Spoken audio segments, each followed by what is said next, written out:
Welcome once again to A.O.S Academy's YouTube channel. Here we discuss about Canadian immigration updates, IELTS, TOEFL, TEF Canada, and TCF Canada tips and guidelines on how to excel in those examinations. We talk about language studies, French language studies, Chinese language studies, and all other languages.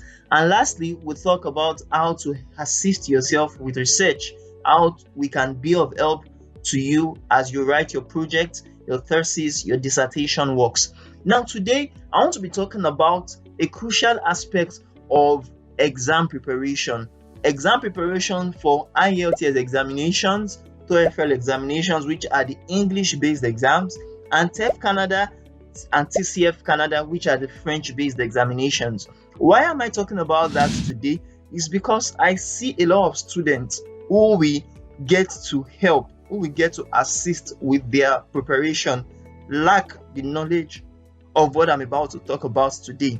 But before I talk about it, then kindly hit the notification bar, subscribe to this YouTube channel if you have not already, and also like this video. I promise that you are going to find this video very, very useful. Now, with that being said, let's go on to the topic for today. Today, I want to talk about the 4 basic skills of any and every language test or examination we have out there. Any internationally recognized language test would definitely have the 4 language skills to be evaluated on. The first one being the speaking. In the French, we call that the expression orale. We have the listening, which is the compréhension orale.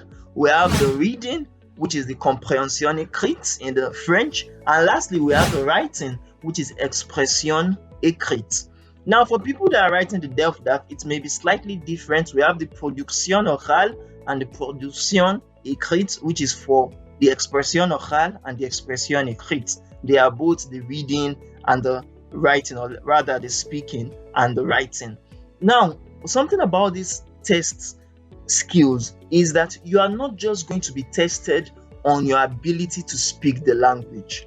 Rather, you are going to be tested on your ability to read, write, listen to, and speak the language. So many people always fall for the trick of just preparing for 1 or 2 of the examinations or 1 or 2 of the skills. Worse still, a lot of people will just want to get materials, for instance, from us at A.O.S Academy to prepare for the reading and that of the listening. Sometimes they don't even prepare for the listening, they just prepare for the reading and that of the writing.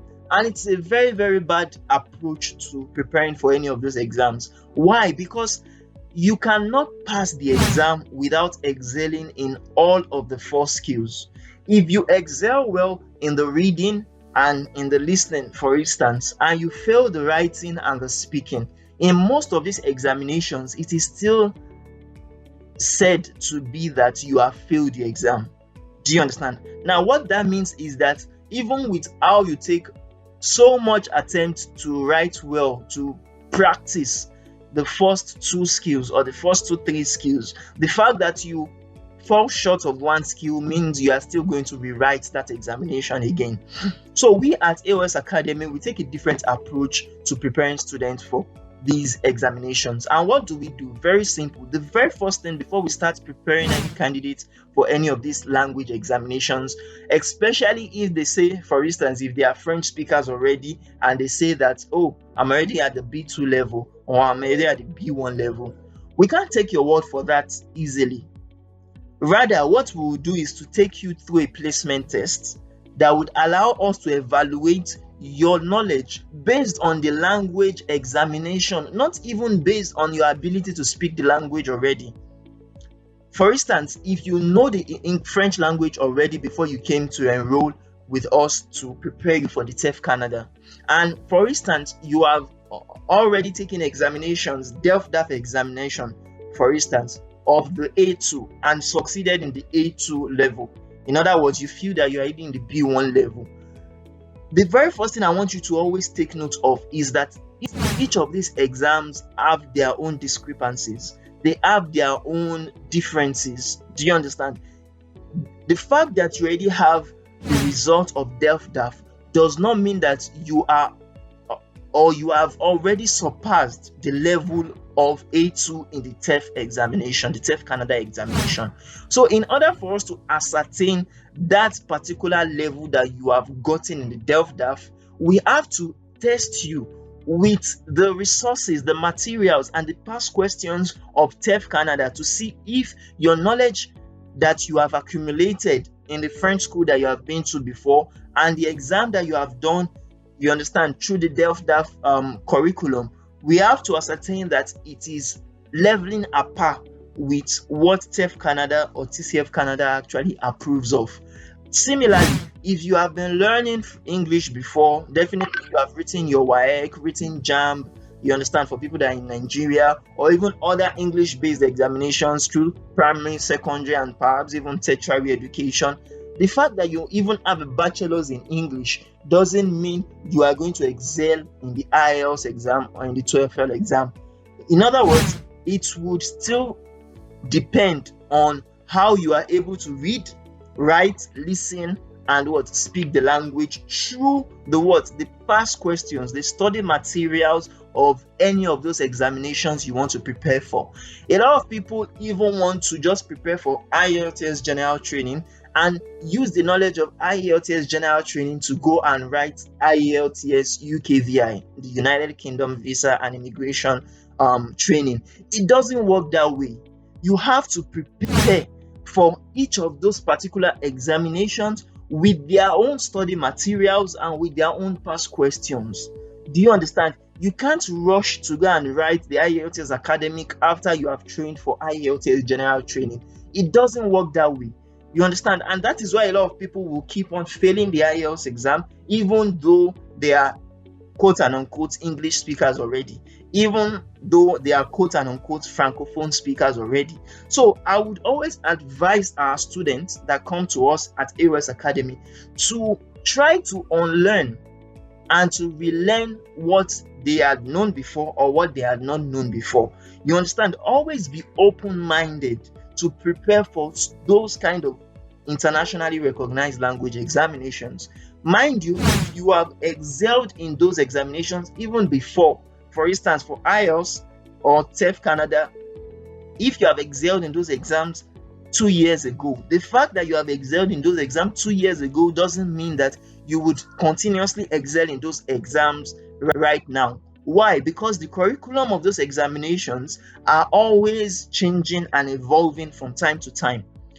The curriculum or the syllabus that was used for TEF Canada, for instance, in 2018, when I first took the exam, was totally different from the one that was taken in 2020, and also different from the one of 2020 that was taken in 2022. Do you understand? So you have to always adapt your learning with the new curriculum or syllabus that is provided by the immigration bodies or by the testing bodies. For IELTS, for instance, we have the British Council and the Cambridge English, you understand, which are the most curriculums that are used worldwide. So you have to note the ones they are currently using now, not the one they have used in the past. And that's why I don't also advise people to just go online and start preparing for those examinations through the materials online. Most of the materials online are sadly outdated. You understand? You have to always be following the trend of those examinations before you can know the materials that are quite useful for you to prepare with. You can't be preparing for IELTS by using material from 2007. A lot of people I see do this, and even though some of those materials may still be relevant, most of them are not again right now. So you have to use the materials for those examinations that you have in, let's say, 1 to 2 years from now. You understand? Maybe materials from 2021 or 2020, or at best, even materials from this current year. Then, for instance, we are in October this year, 2022, as we are currently taking this video, as we are recording this video. Then, if you want to prepare for IELTS or TEF Canada or TCF Canada, try to gather materials from this year, right from January down to about July, if you are able to get them. That would give you a kind of confidence in you preparing for the exam well. And you can also get materials from study groups. You can get materials from internationally recognized exam preparation platforms like prepmyfuture.com. Those are very wonderful platforms that we, even at A.O.S Academy, have collaborated with in order to make use of the most recent materials to prepare our candidates for these examinations. They have materials on IELTS, they have on TEF Canada, they have on TCF Canada, they even have on DEF. So definitely you have no excuse. If you register with a language school like ours that have collaboration with them, you'll be able to get access to those study materials that are most recent, that would help you succeed in those examinations at once without having to necessarily write it 2 to 3 times before you ace the exam. I hope this video was very useful to you. If it was, then subscribe to this YouTube channel, click on the notification box rather, and also like this video, and also in fact share together with your own friends and colleagues that are also preparing for any of these language examinations, be it those of the English or those of the French exam, or virtually any other language exams that you know about that are in the world right now. Thank you very much, and I do hope to see you in my next video. Bye bye.